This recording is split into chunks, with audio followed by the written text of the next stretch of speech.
cat. It's 4 o'clock in the morning. Hello everyone and welcome to Stan the Wine Man TV. I am your host Stan Rattan and this is the Blue Collar Wine Show where I help you spend your wine dollars wisely. This is a Friday edition. I've decided after quite a few comments, thank you all for the comments on how I should run this, I decided on 2 episodes a week, Tuesdays and Fridays. So lock that in. Unless something happens, unless I can't get a video posted, those are the 2 days I'm going to do a video. And I like that because Tuesday it gives you some time to watch it during the week, and then a Friday over the weekend if you'd like to watch it. We're doing Cab Franc today. Cab Franc. I love Cab Franc. It is a very interesting grape. Some people like to oak it, some people don't. It tastes entirely different from the Loire Valley in France than it does in, let's say, Washington State. You find very little Cab Franc out of California, and I always find that quite interesting. But you do find quite a bit of it in Washington State, and of course, the Loire Valley, where they call it Chinon and Bourgogne, are the 2 ways they describe it there. Always tough in France because they don't use the varietal name in most cases. Let's get started right away. But the cool thing, before I get started tasting the wines, I just wanted to mention that Cabernet Franc is actually the parent of Cabernet Sauvignon. Cabernet Franc and Sauvignon Blanc married, had kids, and that kid turned out to be Cabernet Sauvignon, for those of you who did not know that.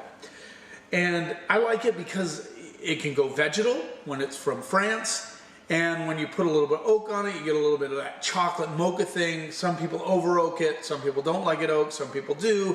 There's all these different schools on how to do Cab Franc. But we're going to start off right away with, I have 4 of them here. I know you guys are nervous. How long is this going to take Stan to do? I am working on getting these a little bit shorter.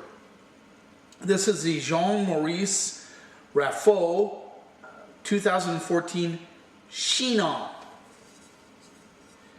And that Chinon is Cabernet Franc, just so you know. Now Cabernet Franc, you either love it or hate it from France. There's the label. Get my fat hands out of the way. There you go. $15. Curious to try these, actually. I've been wanting to do a Cabernet Franc episode for a while. I was thinking about doing it blind, but you know, like I said, it takes a little bit of effort to do them blind, and I did not have the time. And I just wanted to do them straight up this time. I hope you're okay with that. So the Jean-Maurice Raffot Chinon, $15. Let's see what we get on the nose. So right off the bat, not uncommon, get a little bit of like a salal leaf, bark. I like the red flowers. It's kind of not quite rose petal, not quite violet, kind of stuck in the middle. But get whetstone, not big fruit expression on this, more of the mineral vegetal thing on the nose. Let's see what we get on the palate. Very typical aromas from a Cab Franc out of the Loire Valley.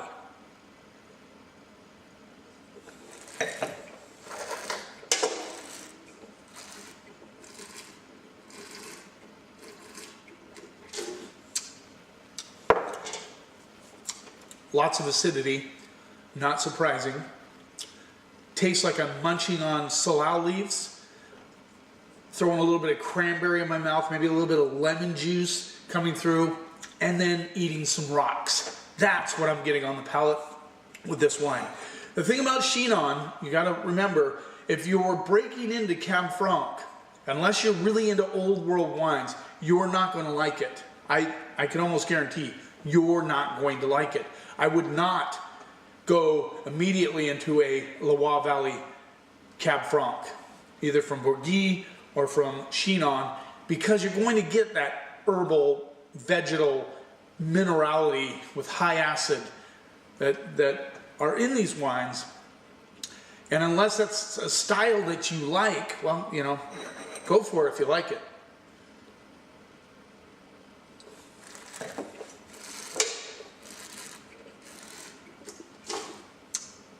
the red flower notes come through really nicely up on the mid palate. Goes in the back, the bark kind of comes through, that crushed rock thing going on. I like this wine for what it is. It's true to the varietal, it's true to the region where it comes from. It's well built, good structure, definitely a food wine. That's what I love about the French. A lot of the wines that they make, of course, are made to go with food. I would have this with a lasagna, with any sort of a red sauce, pasta with red sauce. I would have it with steak for sure. And it's light enough, the tannins are light enough, that it would go with fowl. Like if you did a roasted chicken or Cornish game hen or something like that.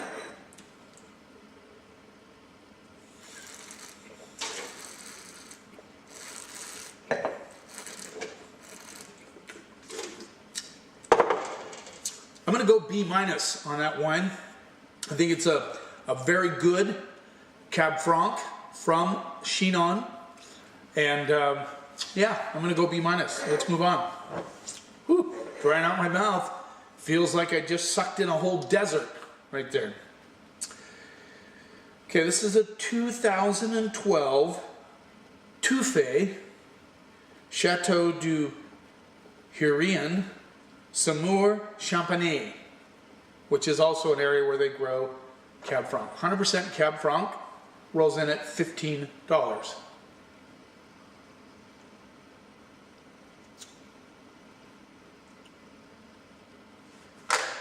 right, give it a little rinse.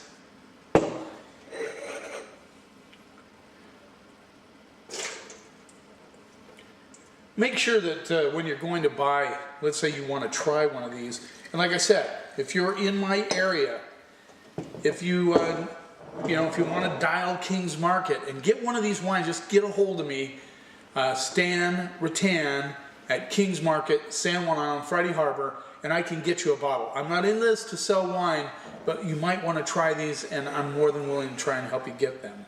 Let's see what we get on the nose. This is a little darker fruit on the nose. I get a little bit of vanilla action, a little bit of licorice. I still get the bark, kind of a dried bark thing.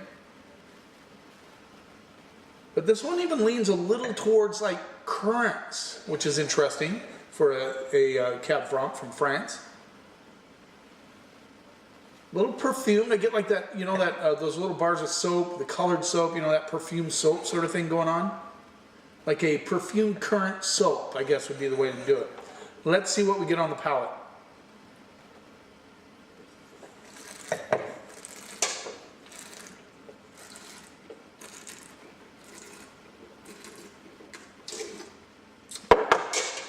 In terms of drinkability, this is by far better than the other one if you wanted to break in. I wouldn't feel bad about if a customer said, I want to try a French Cabernet Franc. I would go for this one. I think it's a really good one. It has the currants coming through. There is fruit on the back side of this wine. You get a little bit of vegetal thing going on. Not tomato, but more, not salal. I'm trying to think of what you would call it.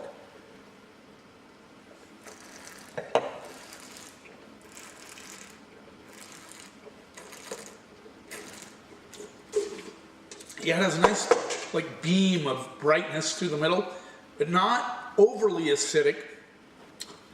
The bark notes kind of linger on the backside. You get currants, a little bit of cherry, a little bit of tangerine action. Maybe that's it. Kind of tangerine with maybe a little bit of salal leaf or some sort of a leaf coming through. I'm trying to think maybe if you munched on a, I don't know, potato leaf. I don't know, something like that. You get the point?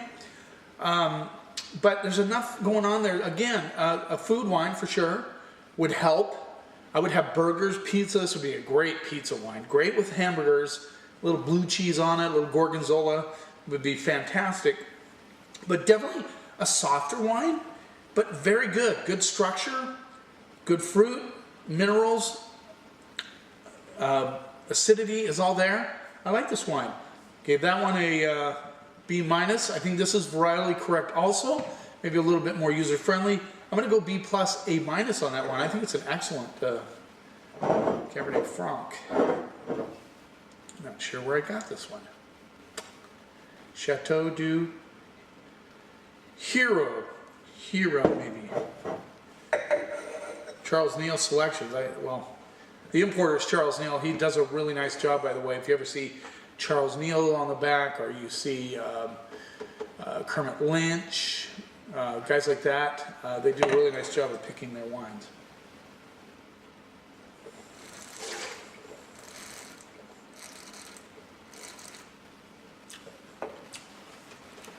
And now I'm getting a little bit of that kind of tangerine tomato stem, salal leaf, some sort of a leafy thing going on. Okay, let's move on. So we did 2 from France. Now we're going to do 2 from Washington State. And the first one I'm going to do is the 2010, I believe. Yeah, 2010 Vindeloc Cabernet Franc, Columbia Valley. The fruit is from Columbia Valley. Vindeloc is out of Chelan. Their wines are pretty interesting. I've always enjoyed them. They're kind of old school wines. Their Riesling always has a ton of diesel on it. This rolls in at $22.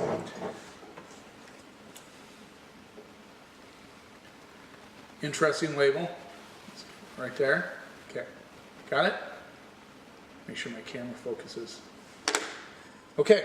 Let's give a little rinse. Of course, you're going to have to rinse. You usually don't get as much vegetal from the Cab Francs out of Washington State. One of my favorites, by the way, a little shout out to Mike Sheridan, Northwest Totem Cellars, Cab Franc, if you can get your hands on some. Excellent, excellent Cab Franc. Also, Chris Premis, the winemaker, the old winemaker at San Juan Vineyards, did a nice job with Cab Franc. Always liked his Cab Franc. Let's see what... they have a new Chris winemaker. I'll be curious to see if he's doing a Cab Franc and how it turns out. Let's see what we get on the nose. So yeah, big difference. This goes has a little bit of currants. It's 2010, so it's 7 years old. I was real curious to try this one because I've had this around in my cellar for a long time, kind of holding on to it. I know Vindeloc wines can age, so I'll be curious how this turns out. Yeah, the color's still excellent on it. Get really kind of deep currant notes. I do get a little bit of bark action, dried bark. A little bit of, no, not tobacco. Take that back. It's mostly, to me, it's mostly like just dried bark and currants. Maybe just a touch of tobacco, but not very much. Okay, let's see what we get on the palate. Mind you, I will not be able to get you a 2010 Vindeloc Cab Franc. I can get you the current vintage, but not this one. This, did I say it rolls in at $22? So the most expensive out of all of these.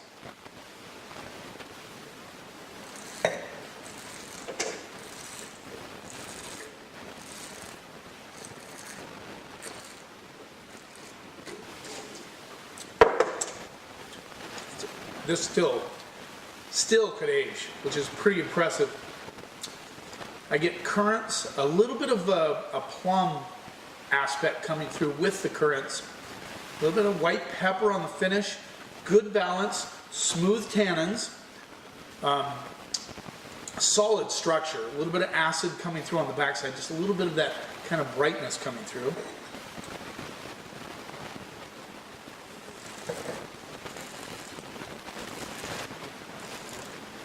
See, right there, I get a little bit of that dried bark and tobacco notes. So I knew there was tobacco. It really comes through on the palate. A little bit of grip action on the back side of this one. I'm going to be real curious to see how this one unfolds over the next couple of days as I continue to try it. But a very solid Cab Franc. And again, this one needs food. You could drink it, sit here and drink it and watch a movie or the Oscars or whatever we're going to do this weekend. But yeah, I would suggest food, and definitely this is a steak, definitely a steak Cabernet Franc. It's got the structure, it's got the fruit, it's got the acid, all that together makes it an excellent wine. You could also have a really stinky cheese with this, would be good. not too stinky. I mean, just like a blue cheese or, well, a cheddar would be fine. I shouldn't say stinky.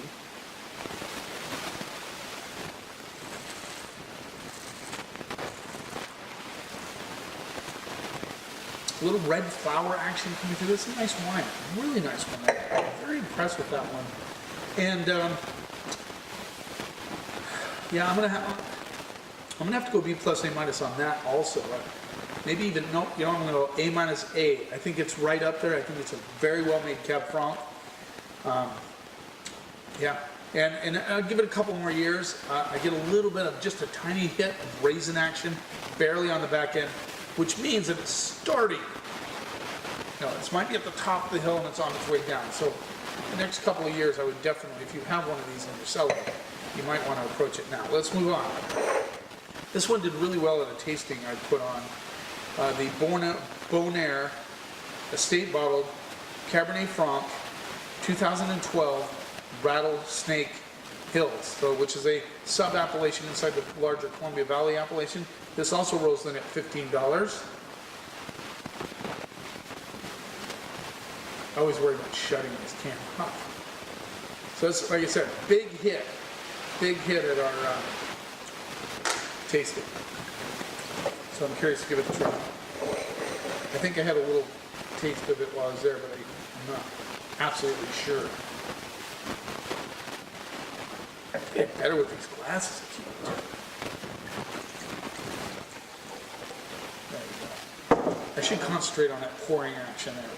All right, let's see what we get on the nose. Nose.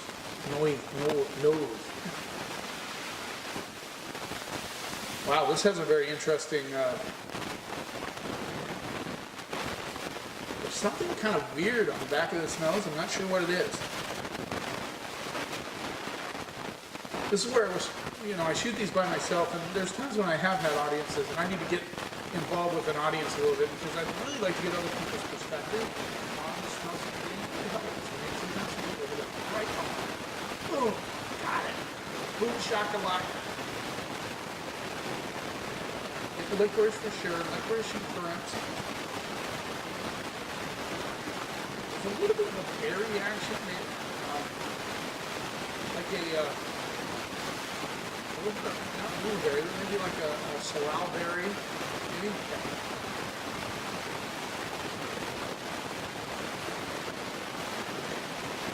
And just a slight hint of fern. Can you smell the fern? In the fern area, things that smell to it. Alright, let's see what we get on palate.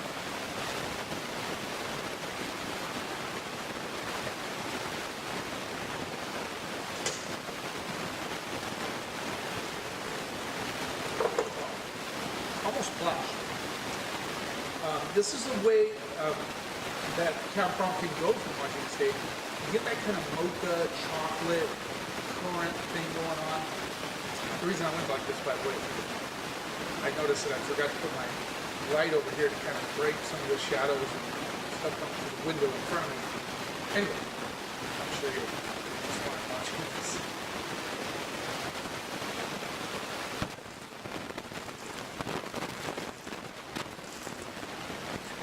Yeah, it's like melted licorice, currants, a little bit of white pepper on the backside. This is a smooth puppy. I mean, smooth. Yes, you could drink this watching the Oscars or whatever. You know, all by itself. I always say solo. You drink it solo because it has that kind of smooth, lush sort of mouthfeel. You know, it just goes down easy, very seamless across the palate. Very nice. And I think it kind of crosses a nice bridge. I think guys that like old world style wines would probably be okay with this wine. I know a few of my friends that might, a little too fruity for a Cab Franc. It just depends on what school you're in as to whether you'll like this or not. I kind of go all over the place. I don't know, somebody asked me, what's your favorite wine? It's really hard for me to say because my palate goes all over the place. I love all kinds of wines. That's why I'm a wine person. I'm very passionate about it. I don't think there's a wine I'm not willing to try, and I've only found, you know, a few that, you know, really disgust me. And it's more how they're made than the actual varietal. Still have yet to find a good Pinotage. If any of you out there that are watching want to make a comment, tweet to me a good Pinotage that I can find. I'd like to. Pinotage is a blend of Pinot Noir and Cinsault, and I know there's a good one out there. I disagree with a guy who said there's no such thing as a good Pinotage. There has to be. And of course that is subjective. On this Bon Air, I'm going to go B+, B+ straight up, only because it's a little too, I shouldn't say that.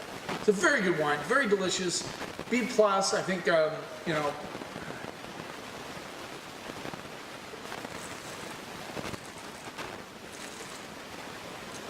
let's just a little bit of a vegetal thing on the backside.